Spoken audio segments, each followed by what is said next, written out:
जय हिंद दोस्तों, hi this is Sunil. Welcome to zero square. आज के अपनी इस वीडियो में हम यूजीसी नेट एग्जाम के जून 2015 के क्वेश्चंस को सॉल्व करेंगे, मैथमेटिकल रीजनिंग एंड एप्टीट्यूड। तो चलते हैं अपने फर्स्ट क्वेश्चन पर। अब देखो, सबसे पहले हम फर्स्ट क्वेश्चन करेंगे। फर्स्ट क्वेश्चन में आपको नेक्स्ट टर्म निकालना है कि इस सीरीज का नेक्स्ट टर्म कौन सा है। तो आपको यहाँ टर्म गिवन दैट है 2, 5, 9, 19, 37। तो इससे अगली टर्म कौन सी होगी। तो बहुत ही ईजी क्वेश्चन है।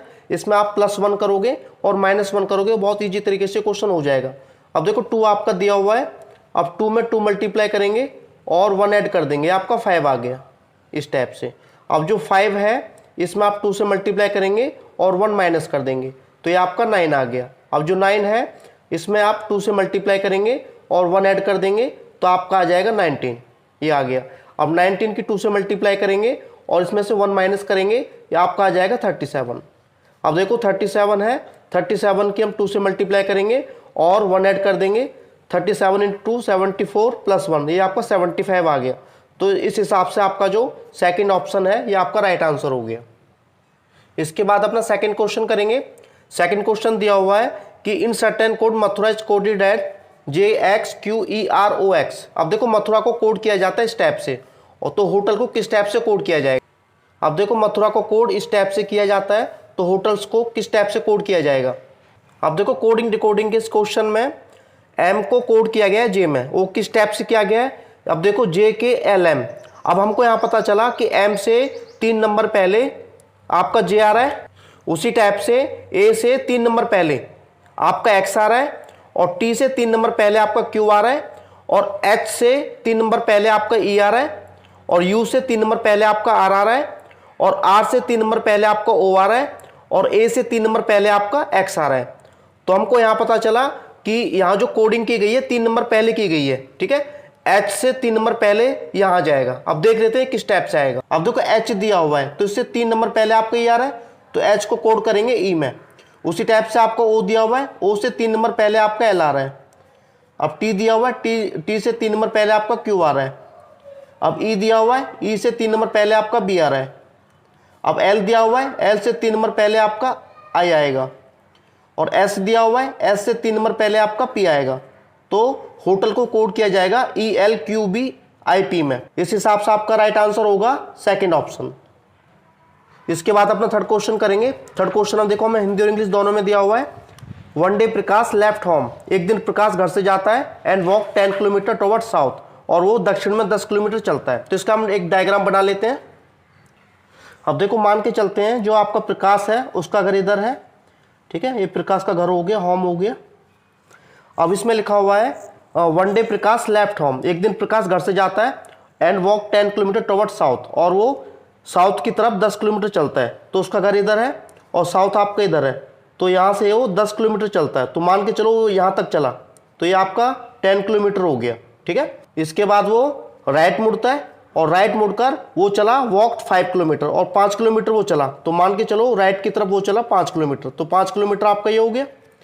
अब इसके बाद देखो एंड टर्न राइट, और वो दोबारा राइट हो रहा है, तो राइट आपका इधर होगा, ठीक है। और वो 10 किलोमीटर चला, तो 10 किलोमीटर आपका ये हो गया। अब इसके बाद क्या हो रहा है एंड टर्न लेफ्ट, और इसके बाद वो लेफ्ट होता है, और लेफ्ट कितना होता है 10 किलोमीटर, और लेफ्ट होके वो 10 किलोमीटर चलता है, तो 10 किलोमीटर आपका ये हो गया। अब इस समय जो प्रकाश है इधर है। इस क्वेश्चन में वो पूछ रहा है how many kilometer will he have to walk to reach his home state. सीधे अपने घर पहुंचने के लिए उसे कितने किलोमीटर चलना पड़ेगा। तो मान के चलो वो इधर है और उसका घर इधर, यहाँ से यहाँ तक जाने में उसे कितनी दूरी तय करनी पड़ेगी। अब देखो 10 किलोमीटर तो आपका ये हो गया, और 5 आपका ये हो गया यहाँ से यहाँ तक, तो 10 + 5 कितना हो गया 15 किलोमीटर। तो उसे घर तक पहुंचने में 15 किलोमीटर की दूरी तय करनी पड़ेगी। तो आपका जो राइट आंसर है ये आपका थर्ड ऑप्शन है। इसके बाद देखो अपना फोर्थ क्वेश्चन करेंगे। फोर्थ क्वेश्चन में दिया हुआ है एक लड़की ने एक लड़के का परिचय दिया कि वह उसके अंकल के पिता की बेटी का लड़का है, तो लड़की का लड़के से रिश्ता क्या हो। अब देखो इस क्वेश्चन में आपके 5 मेंबर दिए हुए हैं, एक लड़की दी है, एक लड़का, और एक अंकल, एक फादर, एक डॉटर। इसमें लिखा हुआ है एक गर्ल इंट्रोड्यूस ए बॉय। लड़की ने लड़के को इंट्रोड्यूस किया है कि ये जो लड़का है वो कौन है, वो है उसके अंकल के पिता की बेटी का लड़का। मतलब लड़की के अंकल के पिता कि लड़की का बेटा।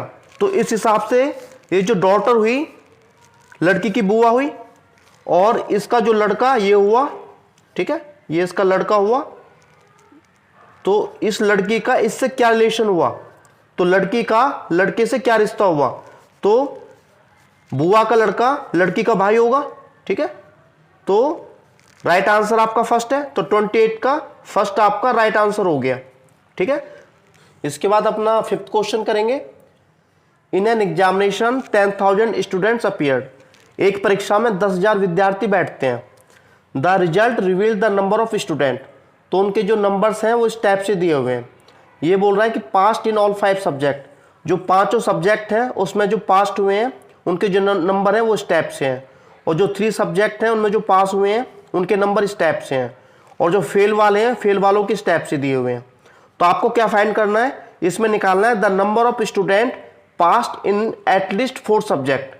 तो इस क्वेश्चन में आपको निकालना है कि आपको टोटल नंबर ऑफ स्टूडेंट निकालने हैं जो एटलीस्ट 4 सब्जेक्ट में पास हुए हों, ठीक है। एक बार इस क्वेश्चन को हिंदी में पढ़ लेते हैं।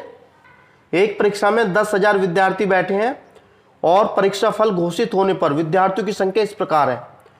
जो देखो 5 विषयों में सफल हो रहे हैं उनकी संख्या इस टाइप से है, और 3 विषयों में जो सफल हो रहे हैं उनकी संख्या इस टाइप से है, और वो फेल वाले हैं जैसे कि केवल अंग्रेजी विषय में असफल होने वालों की संख्या 75 है, और भौतिक विषय में 145 है। आपको निकालना क्या है, कम से कम 4 विषयों में सफल होने वाले विद्यार्थियों की संख्या। तो कम से कम 4 विषय होने चाहिए, 4 विषय से नीचे नहीं लेके चलेंगे, 4 विषय से ज़्यादा ले सकते हैं। अब देखो पास्ट इन ऑल 5 सब्जेक्ट, ये ऐसे विद्यार्थियों की संख्या है जो 5 सब्जेक्ट्स में पास हुए हैं, तो इनको हम लेके चलेंगे, ठीक है। तो ये आपका आएगा 5583, ठीक है। और क्या करेंगे, और इसमें हम प्लस करेंगे पास्ट इन 3 सब्जेक्ट ओनली। ये आपका 3 सब्जेक्ट आ गया, हमें लेके चलने एटलीस्ट 4 सब्जेक्ट, तो 3 सब्जेक्ट को हम लेके नहीं चलेंगे, कम से कम 4 होने चाहिए, ठीक है। 4 से नीचे हम नहीं लेके चलेंगे, तो ये तो आपका आएगा नहीं। अब पास्ट इन 2 सब्जेक्ट ओनली, तो 2 सब्जेक्ट का भी नहीं आएगा, 1 सब्जेक्ट ये भी नहीं आएगा, ठीक है। अब इसको देखते हैं, फेल्ड इन इंग्लिश ओनली। अब यहाँ हमको पता चला कि जो टोटल सब्जेक्ट है वो आपके 5 हैं, और फेल्ड इन इंग्लिश ओनली, केवल इंग्लिश में फेल हो रहा है।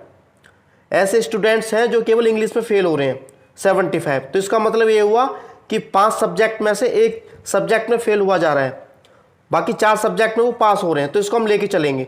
तो 75 भी आपको ऐड करना पड़ेगा, ठीक है। फिर आपका 145 है, क्योंकि देखो फिजिक्स में फेल हो रहा है ओनली, फिर केमिस्ट्री है, फिर मैथमेटिक्स है, फिर बायो साइंस है, तो इनको हम लेके चलेंगे इन सभी को, ठीक है, यहाँ से लेके यहाँ तक। तो आपका हो गया 140, 200 और 157, इनको हम ऐड कर लेंगे, ठीक है। अब देखो सबसे पहले इनको ऐड कर लेते हैं, इनको हम ऐड करेंगे यहाँ से लेके यहाँ तक, तो आपका आएगा 717। अब दोनों को ऐड कर लेंगे इनको, ठीक है। 5583 प्लस 700 117। अब दोनों को जब हम ऐड करेंगे 5583 प्लस 700 117, तो इनको ऐड करने पर हमारा आएगा 6300। तो total number of students past in at least 4 subject, ये आपका राइट आंसर हो गया। अब देखो जो 6th क्वेश्चन है आपका हिंदी और इंग्लिश दोनों लैंग्वेज में दिया हुआ है। इसमें बोला जा रहा है कि एक व्यक्ति अपने बेटे से 4 गुना बड़ा है। इस क्वेश्चन में मान के चलेंगे जो बेटा है, माना बेटे की वर्तमान आयु x वर्ष है, तो इस हिसाब से जो बाप है, जो व्यक्ति है, उसकी जो आयु है वो 4x हो जाएगी। आगे पढ़ते हैं।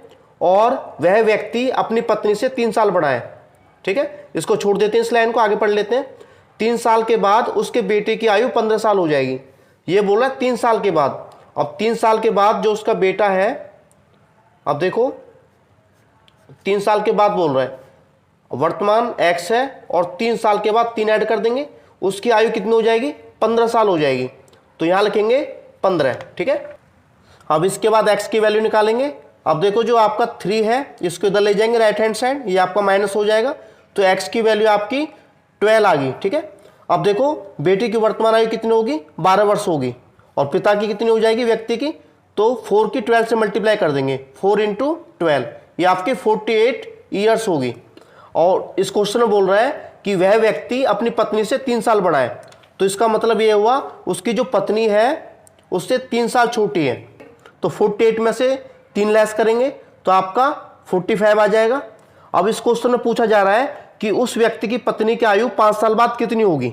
ठीक है, तो पत्नी की आयु 5 साल बाद कितनी होगी, 5 ऐड कर देंगे तो आपका 50 आ गया। ठीक है, the age of the person wife's after 5 years will be, तो उसमें 5 ऐड करेंगे तो 50, तो इस हिसाब से राइट आंसर आपका 4th हो जाएगा।